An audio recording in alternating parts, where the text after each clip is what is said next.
সুদীপাকে kidnap করে মিশকা। বিস্তারিত জানতে সম্পূর্ণ ভিডিও লাইক দিয়ে দেখতে থাকুন। সাধারণ মানুষ ওষুধ খেয়ে অসুবিধায় পড়ছে দেখে সুদীপা আদিত্যর কাছে যেয়ে বলে, আমি ওষুধের স্যাম্পেল এনেছি, এইগুলো ল্যাবে পাঠানোর ব্যবস্থা করুন। তখন আদিত্য বলে, শুধু ওষুধ দিয়ে তো অপরাধীকে ধরা সম্ভব নয়। তখন সুদীপা বলে, আমার মাথায় একটা বুদ্ধি এসেছে। আমি জানি এসব কাজ ওষুধের দোকানের আশেপাশেই হচ্ছে, তাই আমি ছদ্মবেশে ওষুধের দোকানে যাব। এই বলে সুদীপা আর অফিসার তরুণ ছদ্মবেশে ওষুধের দোকানে যেয়ে টাকা না থাকার অভিনয় করতে থাকে। এমনকি দোকানের বাইরে এসে টাকার কথা বলতে দুজন ব্যক্তি সুদীপাকে বলে, আমরা ওষুধ বিক্রি করি, শুধু তাই নয় 70% ছাড়ে বিক্রি করি। এই কথা শুনে সুদীপা বলে, এটা কিভাবে সম্ভব?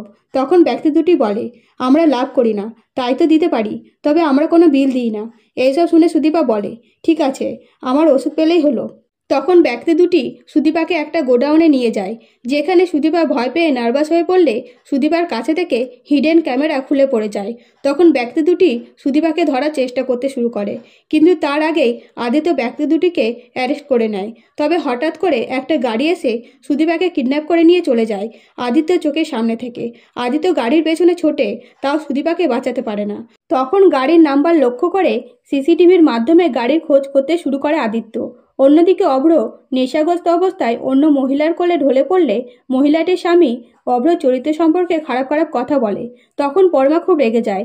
তখন সেই ব্যক্তি বলে, উনি আপনার কে হন যে একজন মহিলা হয়ে এসব করছেন? তখন পরমা বলে, উনি আমার স্বামী হন। এই বলে পরমা নেশাগ্রস্ত অভ্রকে বাড়িতে ফিরিয়ে নিয়ে যায়।